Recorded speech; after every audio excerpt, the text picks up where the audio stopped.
Hello hi నమస్తే welcome to Sri Lakshmi Divya TV and blogs. ఈరోజు రొయ్యలు ఇగురు వండుకుంటామండి. ముందుగా రొయ్యలని బాగా శుభ్రం చేసి వాటిని ఉప్పు పసుపు వేసి మనం ఆయించుకున్నాము. ఆయించుకుంటే ఇలా ఉంటుందండి. సో ఇప్పుడు వచ్చేసి మనం కళాయి వేసుకొని ఇందులో ఆయిల్ వేసుకుంటున్నాము. ఈ ఆయిల్ హీట్ అవ్వాలి. రొయ్యలు చాలా శుభ్రంగా కడుక్కోవాలండి, లేదంటే వాసన వస్తుంది. సో ఉప్పు పసుపు వేసి ఆయించాము ముందుగా. ఇక్కడ వచ్చేసి మేము ఉల్లిపాయ అల్లం వెల్లుల్లి పేస్ట్ ఇవన్నీ తీసుకున్నామండి. మసాలా పేస్ట్, గసగసాలు అల్లం వెల్లుల్లి చెక్క యాలకులు లవంగాలు అన్నీ తీసుకుని విడివిడిగా పేస్ట్ చేసుకున్నాము. ఇప్పుడు అన్నీ కలిపిసాము. ఉల్లిపాయ పేస్ట్ కూడా కలిపిసాము. ఇప్పుడు ఇది ఇందులో వేసుకుంటాం.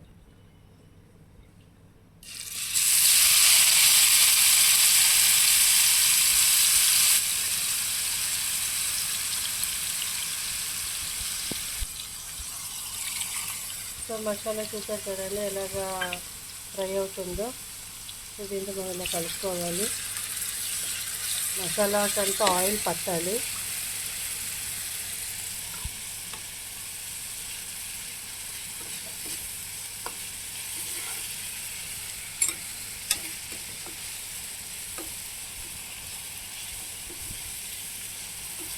ఇంకో పక్క ఏం చేస్తామంటే కోడిగుడ్లు ఉడకబెట్టి ఈ కొంచెం రొయ్యలు వేసి మేము ఉల్లిపాయలు వేసి ఆయిల్ వేసి చింతపండు పులుసు వేసి పులుసు పెట్టాము.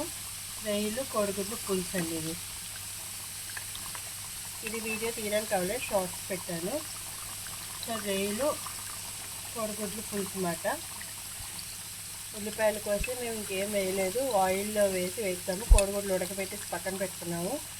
ఆ పెంకు ఉంటుంది కదా, కోడి మీద పెంకు తీసి ఇలా వేసుకొని చేసుకున్నామండి పులుసు.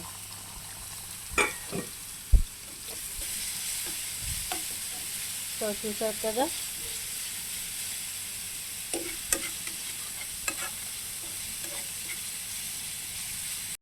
ఇప్పుడు ఆయించిన రొయ్యలు ఉన్నాయి కదా, ఈ రొయ్యలని మనం ఇందులో వేసుకుంటాము. సో ఇదేంటంటే ఈగుర్లో వస్తుంది. మేము పౌడర్స్ కానీ అవి ఏం వాడట్లేదండి, సహజంగానే వాడుతున్నాము.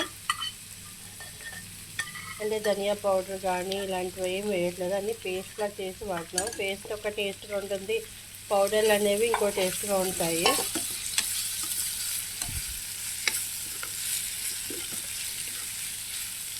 సో ఉప్పు లైట్గా వేసుకుంటున్నాము. మీ టేస్ట్ తగ్గట్టుగా మీరు చూసుకొని వేసుకోండి.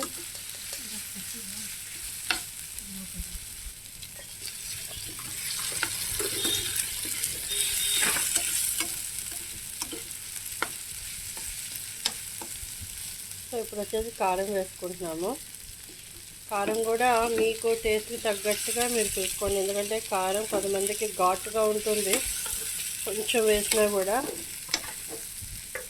సో చూసుకొని వేసుకోండి.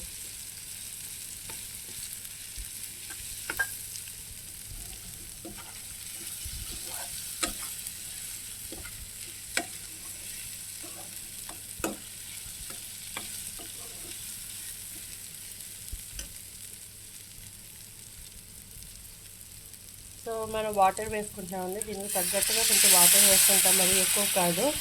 ఆల్రెడీ ఉడికిపోయినవే కాబట్టి లైట్గా వేసుకుంటున్నాము.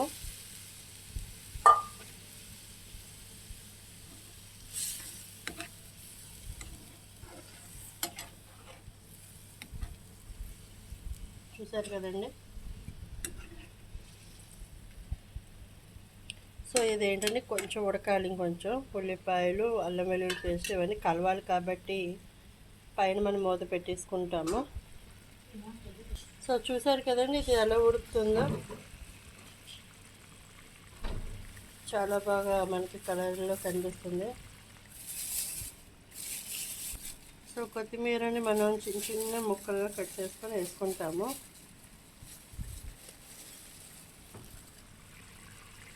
సో కలర్ఫుల్గా చాలా బాగా మనకి ఇది ఉడకడం కనిపిస్తుంది కదండి.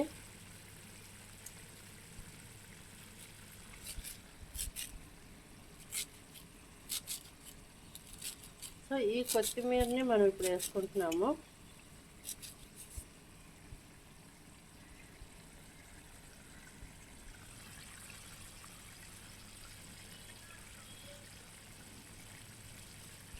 ఇంత కొత్తిమీర మనం ఇందులోనే వేసుకోవట్లేదండి, పక్కన కోడిగుడ్లు పులుసు ఉంది కదా అందులో కూడా కొంచెం వేసుకుంటాము.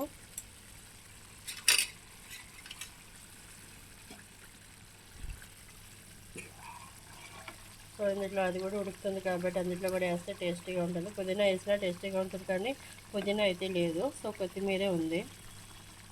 సో కోడిగుడ్లు రొయ్యలు పులుసులో కొంచెం కొత్తిమీర వేసాము.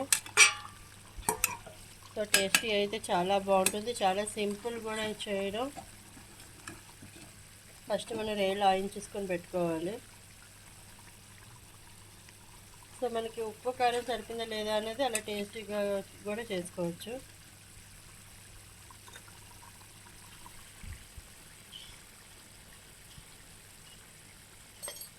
ఇక్కడ వచ్చేసి మనకి చూడండి ఇది కూడా ఉడుకుతుంది.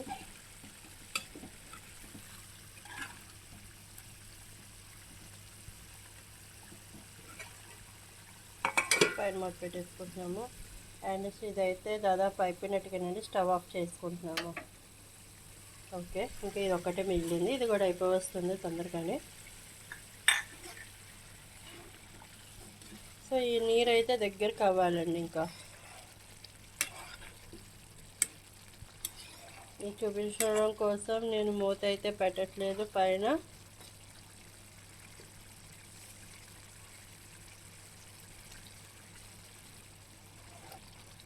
మాకైతే టేస్ట్ ఎదిరిపోతుంది, మరి మీకు ఎలా ఉంటుందో నాకు తెలియదు.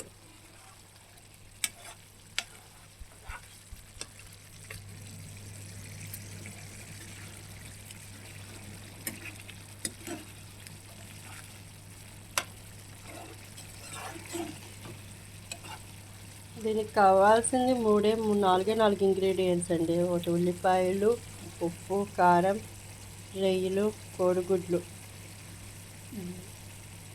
అండ్ మసాలా పేస్ట్, అల్లం వెల్లుల్లి చెక్క యాలకులు లవంగాలన్నీ కలిపి గసగసాలు కలిపి పేస్ట్. వీటికి ఉల్లిపాయ ముక్కలు కాకుండా పేస్ట్ చేస్తాం కదండి, ఇవన్నీ పేస్ట్ చేసి వేస్తేనే చాలా టేస్టీగా ఉంటుంది. ముక్కలు వేసి అవి చేస్తే అది వేరేగా టేస్టీగా ఉంటుంది కానీ బాగుంటుంది కానీ అంత దీనిగా ఉండదు. సో ఇదైతే అయిపోయింది, మనం స్టవ్ అయితే ఆఫ్ చేసుకుంటున్నాం. ఇప్పుడు ఈ ప్యాన్ నుంచి మనం ఒక గిన్నెలోకి మొత్తం అంతా తీసుకుంటున్నాము.